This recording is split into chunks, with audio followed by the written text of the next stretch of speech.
네, 화성 연쇄살인 8차 사건이 점점 미공 속으로 빠져들고 있습니다. 저희는 사건의 중심에 있는 이춘재 그리고 복역자죠. 윤 씨의 새 진술 그리고 당시 판결문을 어렵게 구해서 비교 분석해 봤는데요.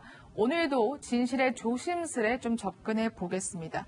일단 이춘재가 그림까지 그려가면서 지금 8차 사건에 대해서 자백을 하고 있다고 하잖아요. 네.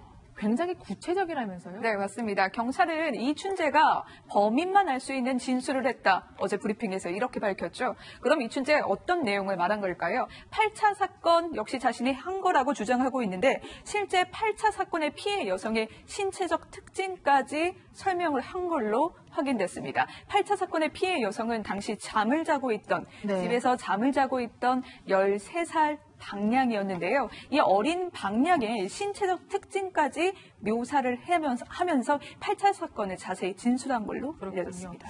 더 나아가서 양의 방 구조까지 그림으로 그렸다고 하는데 어느 정도 좀 믿을 만한 진술로 볼 수 있을까요? 그러니까 일단 그 단순히 8차 사건 범인이 나다라고 하는 것은 전혀 의미가 없는 진술인데 거기서 더 나아가서 조금 전에 말씀하셨던 것처럼 범인이 아니면 절대 알 수 없는 내용을 진술을 했다면 그에 대한 진술의 신빙성은 부여될 수 있겠죠. 조금 전에 말씀하셨던 것처럼 피해자였던 그 당시 13세 박양의 신체적 특징을 진술했다고 하고 또 하나 조금 전에 말씀하셨던 것처럼 이 8차 사건 관련 판결문을 보면 그 피해 여성, 그 박양의 그 방 크기가 8제곱미터라고 나옵니다. 그럼 대략 평으로 환산하면 2.4평 정도 되는데 이춘재가 그 방의 구조까지 그려가면서 피해자 방은 대략 한 2평 정도가 되고 그 방 안에 있었던 책상의 위치 같은 것도 그림을 그렸다고 하거든요.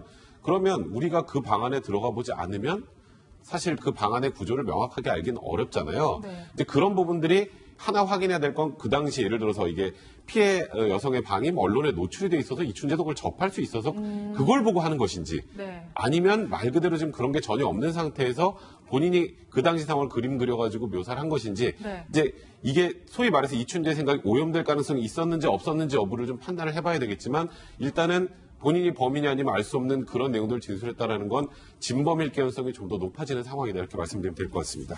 하지만 사실 의구심이 드는 건 지금 사건 그 수사를 했던 경찰도 그렇고 검사도 그렇고 이춘재의 자백이 아니라 과시용, 허위 진술로 보고 있거든요. 그 이유가 8차 사건은 시그니처가 없었다는 거예요.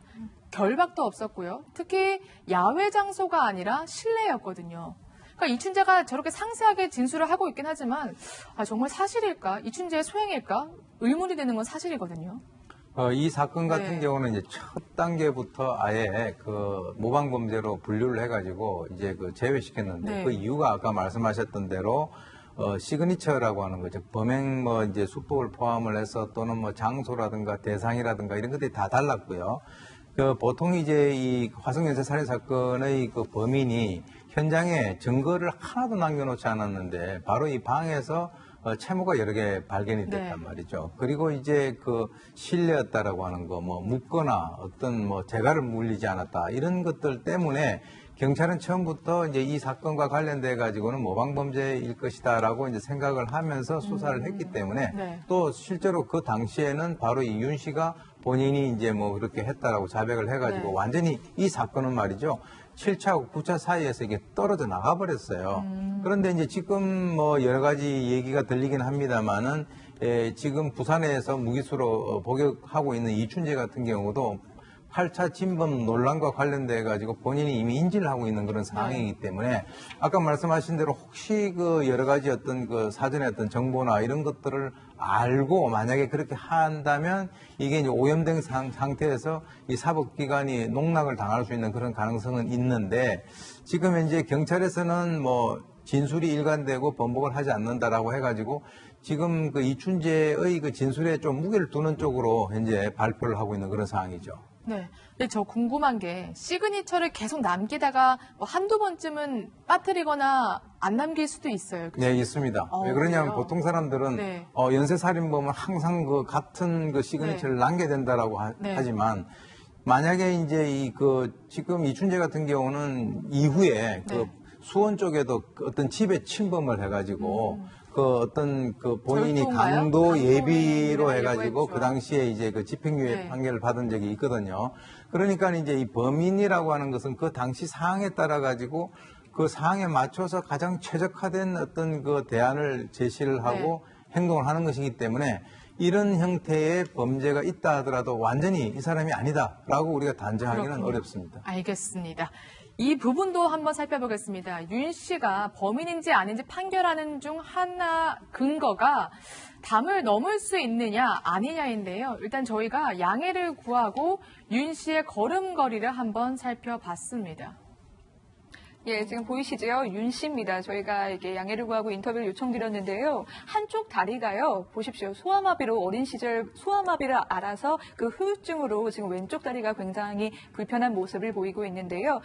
저희가 여쭤봤더니 뛰지도 잘 못하신다고 해요. 그러니까 왼쪽이 굉장히 흔들려서 지금 잘 걷지 못하는 모습을 보실 수가 있을 텐데요. 발걸음을 네. 하나하나 옮길 때마다 사실 몸 전체가 흔들리는 모습이 보입니다. 알겠습니다. 윤 씨는 현장 검증 때 담을 넘지 않았다. 넘는 신용만 했다. 심지어 형사가 담을 잡고 있었다. 이렇게 주장했는데요. 직접 그 목소리 들어보시죠. 그 담이 솔직히 옛날 담이에요. 그 담이 보니까 이 흔들려. 사람 내가 넘어가면 그 담이 넘어갈 정도야. 담을 내가 이 담을 어떻게 넘겠어? 형사가 이제 잡아준 그 생각이라 담을. 담을 넘어가다 재현했을 때 넘어갈 기억이 없지. 너무 넘지도 않았고. 근데 지금 보면 당시 판결문에 보면 담을 넘었다 또 이렇게 기록되어 있더라고요. 네, 그러니까 당시 판결문에도 저분이 소아마비로 왼쪽 네. 다리가 불편하다는 사정은 나와 있어요. 그래서 어느 정도 거동이 불편한지 궁금했는데 조금 전에 시청자분들께서도 영상으로 보셨겠지만은 한 다리 한 걸음 한 걸음 옮길 때마다 몸 전체가 이렇게 흔들릴 정도였거든요. 근데 당시 판결문에 보면은 피해자의 집 뒷담을 넘어서 앞마당에 침입했다 그랬고요. 현장 검증 때 윤 씨 말에 따르면은 뒷담을 넘을 수가 없어가지고 넘는 신용만 했다고 얘기를 했습니다. 그다음에 또 판결문에 무슨 내용이 있냐면 방문 앞을 가로막고 있는 책상을 밟고 넘었다 그랬거든요. 근데 책상이 어느 정도 책상인지는 모르겠는데 어느 정도 이렇게 높이가 있을 텐데요. 저 정도 거동이 불편한 사람이 옆에 아무런 난간도 없이 이거를 밟고 넘을 수 있는지 그 부분에 대해서는 좀 맞지 않는 부분이 있는 것 같습니다. 네.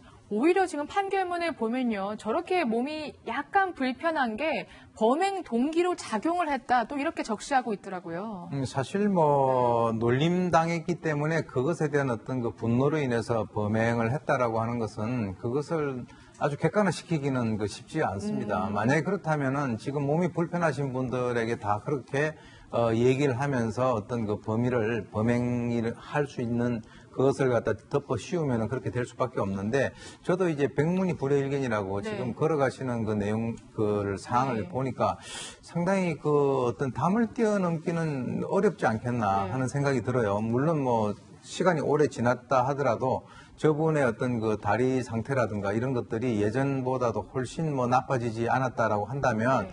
저 상황에서 글쎄요 이게 뭐 신체적인 특성상 담을 네. 뛰어넘는다든지 또는 뭐 어떤 그 책상을 뛰어넘는다든지 하는 이런 것들에 대해서 네.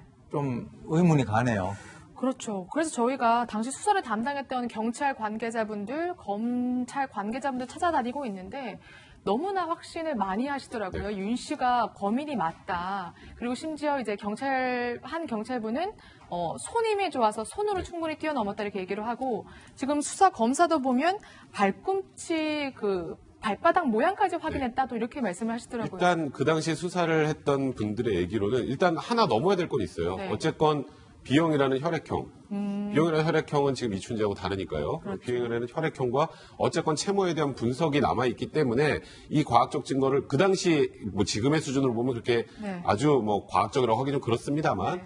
그런 부분도 넘어야 될 것이고 그런 과학 증거가 있어서 자백도 뭐 고문을 했다고 하지만 실제로 조사하고 4시간 40분 만에 자백을 했다.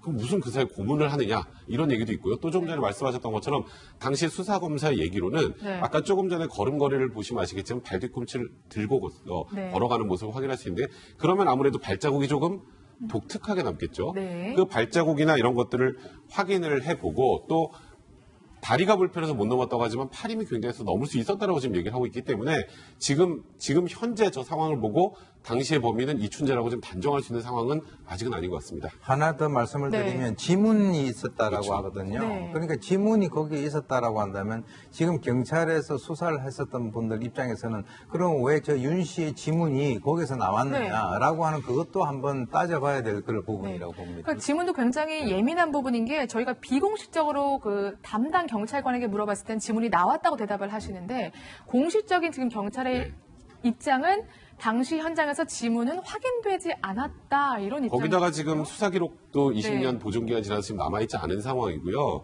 이제 그러다 보니까 지금 일단은 이춘재 입을 통해서밖에 확인할 수 없는 건데 어떤 분이 이렇게 얘기하시더라고요. 아니 그때 당시 혈액형 범인 B형이라고 그랬잖아. 근데 지금 알고 보니 O형이잖아 이런 얘기 하시는데 그거는 나머지 이춘재 범행은 다 야외입니다. 그러니까 증거가 오염될 가능성이 굉장히 많은데 이 8차 사건 같은 경우에는 아침에 어머니가 학교 가러 깨우려고 보다가 발견을 하고 이불을 들쳐내는 상황에서 채모도 발견이 된 거기 때문에 네. 증거의 오염 가능성이 다른 사건에 비해서 굉장히 적거든요. 네. 그런 측면도 어찌 보면 그 당시 경찰과 검찰의 수사에 힘을 실어줄 수 있는 내용이 될 수 있는 상황입니다. 그 당시에도 이제 네. 그 이춘재 같은 경우는 혈액 검사를 했는데 처음에는 O형으로 나왔어요.